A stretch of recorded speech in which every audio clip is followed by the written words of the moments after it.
Hello! Magandang hapon sa inyong lahat. So, unang unang video natin, 2:00 ngayon, 'di ba? I don't know kung kailan ko ma-upload 'to. 2:00 ba, 3:00 doesn't matter. So, basta pang hapon ito. Ito, pinasa sa akin, 'no. Ito. So, nag-open na daw ng first physical store yung Baterbonias collection. So alam naman natin, no, si Sir Rene Baterbonia, alam mo na, tinuturing niya yung hero dahil doon sa doon sa pagkakalunod niya doon sa training daw di umano ng basketball. Matagal ko nang na nasabi to sa mga unang reaction ko pa lang. Bawal ba to? Hindi naman bawal. Ginagatasan nila. Well, pamilya naman eh. Sinabi ko na before, 'di ba? Kahit naman let's say siguro si Rene Baterbonia nasa kabilang buhay tapos nakikita niya 'yan. I think papayag din naman 'yun, lalo na kung halimbawa makikita niya makikinabang yung pamilya niya. Why not, no? Kaya lang meron akong komentaryo dito mamaya. Kasi may video ito papakita dito. Ito yung nag-open. Ito.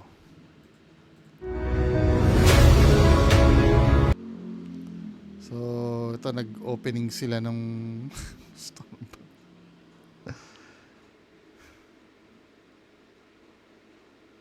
hanggat may mapipiga, okay lang yan. Yan din naman ang gusto rin ni Rene, di ba? Na mapaano niya yung pamilya niya, maiangat. Ito yung mga binibenta doon sa loob. Pati yung girlfriend niya rin, no? Girlfriend niya yung, yung foreigner. Ito. Ano yung mga binibenta dyan? Yung mga jersey? Parang museum ba to? Kasi parang may mga merchandise ba na binibenta? Ano yung mga album?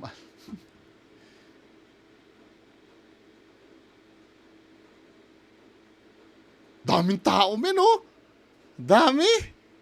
Uy, in fairness, daming tao, ah. Talagang nag-aalab yung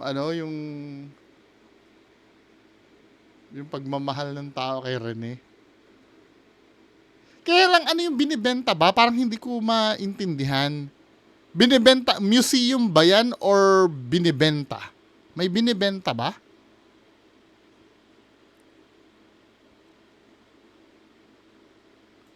Kasi kung titingnan mo yung loob, ano mga binibenta? Mga picture frame ba? Ganon? Yan, yung mga ganyan? May mga jersey doon. Sa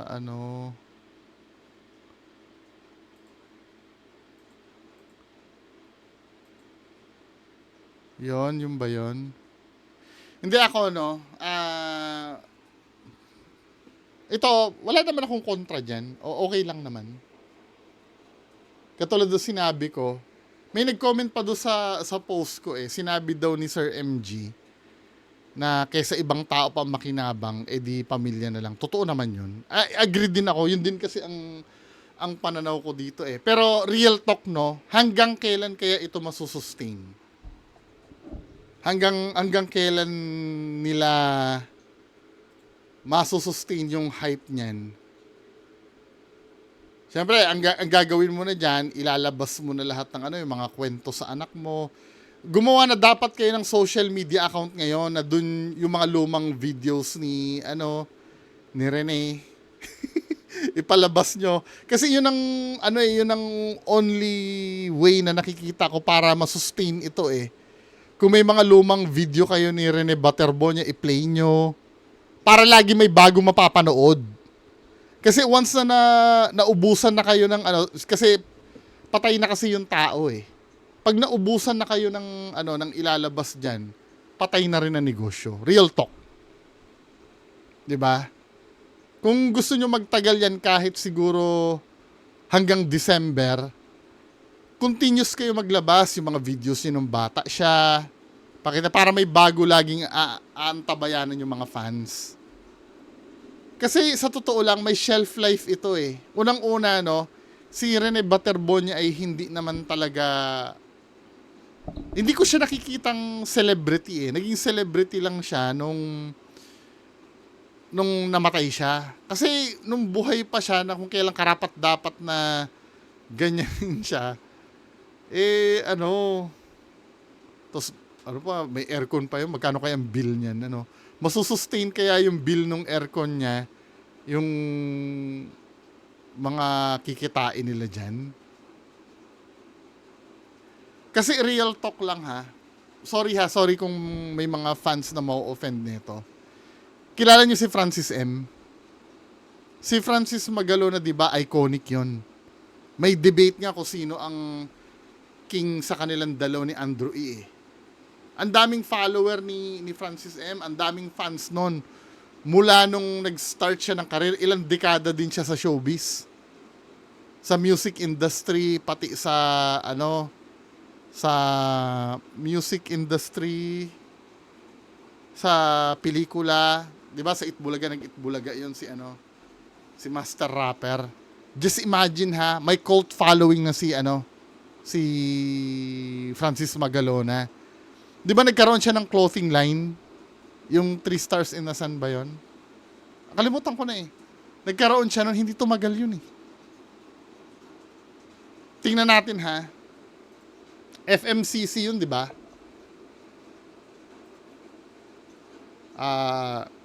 FMCC brand.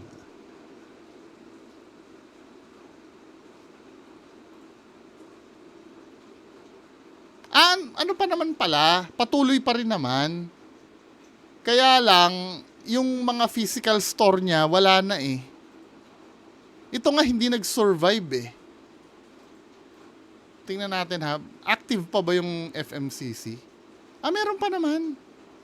Pero di ba dati merong ano to, may mga ano to eh, physical store, wala na ring physical store to kasi yung hype ni ano ni Francis Magalona nag-subside na talaga.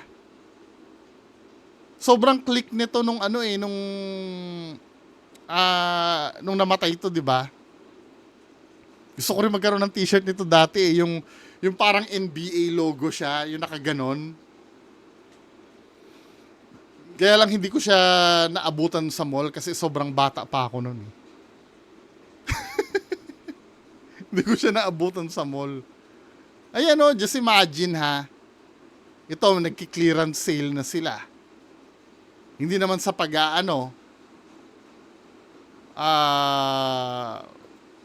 Francis Magalona na yan.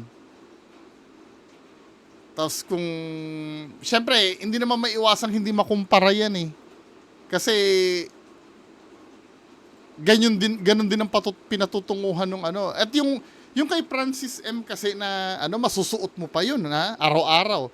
Ikaw masusuot mo ba araw-araw na may Bobet Baterbonia ka sa ano? Yung mga album na binibenta nyo na puro picture ni Bobet Baterbonia.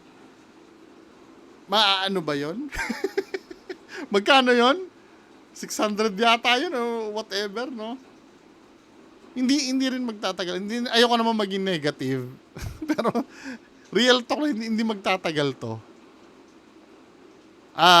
Hanggat may mailalabas pa kayo kay ano Rene Baterbonia, ilabas niyo na. Ang prediction ko dito, hanggang kalahating taon next year. Pinaka maximum na yun. Pero kung sa ngayon, feeling ko hanggang December lang to eh. Mawawala din to eh. Well, tingnan natin kung anong strategy ang gagawin nila. Kasi yung ginawa nyo pang de-aircon yung baka nga after netong opening na to, wala na to eh. 'Di ba? Pero let's see, no? Let's see.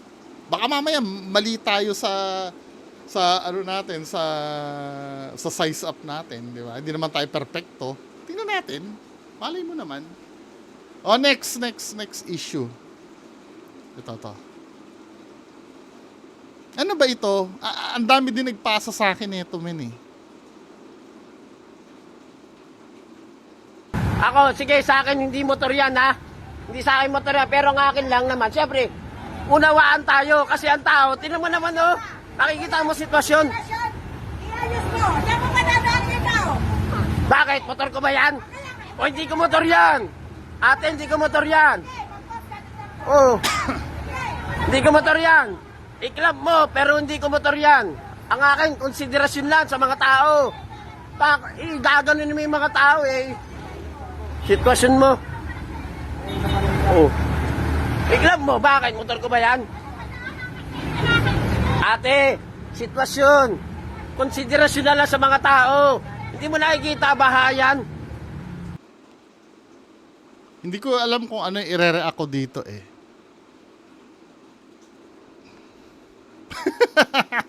Ito kasi nakikita ko doon sa ano, ang pinag-aawayan dito yung pagpapark ng motor, di ba? Ang katwiran kasi ni ating ano, iayos daw kasi walang dadaanan yung tao. Totoo naman yun. Di ba? Ang sinasabi naman nung nagvi-video, baha, konsiderasyon daw. Ako, sige, sa akin hindi motor yan, ha? Hindi sa akin motor yan, pero ang akin lang naman. Siyempre, unawaan tayo kasi ang tao, tinan mo naman, oh, nakikita mo sitwasyon. Iayos mo. Diyan mo madadaan yung tao. Bakit? Motor ko ba yan? O hindi ko motor Motor ko ba yan? yan? Oo nga naman. Hindi niya Ate, hindi ko mamotor motor yan. Hindi, ano ba? Huhulihin na ba nila? Or pinapaayos lang yung motor? At saka, for example, kung ganito ang sitwasyon, tumabi ang mga nakamotor na yan dahil baha, hindi nila mailusong yung motor nila, oo nga naman, intindi mo naman konti. 'Di ba? Pero kung nag-park yung mga yan dahil may bibilhin dun sa wala namang pinagkaiba yun sa sitwasyon na tuyo ang daan eh. 'Di ba? Ayusin talaga dapat nila yan.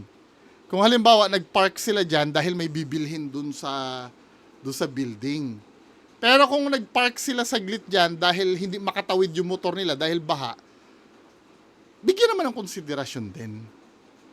'Di ba?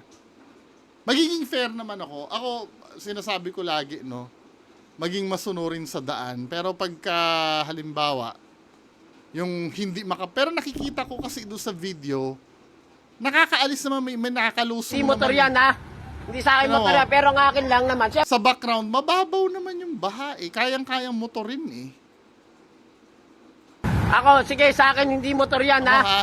Hindi sa akin motor yan, pero ang akin lang naman. Siyempre, unawaan tayo. Mababaw yung baha, oh. Para sabihin mo na kailangan i-park dyan. Maliban lang kung ayaw nila madumihan yung motor. Yun ba yung dahilan nila? Kasi ang tao, tinan mo naman, oh, Ayan, oh, nakikita mo sitwasyon.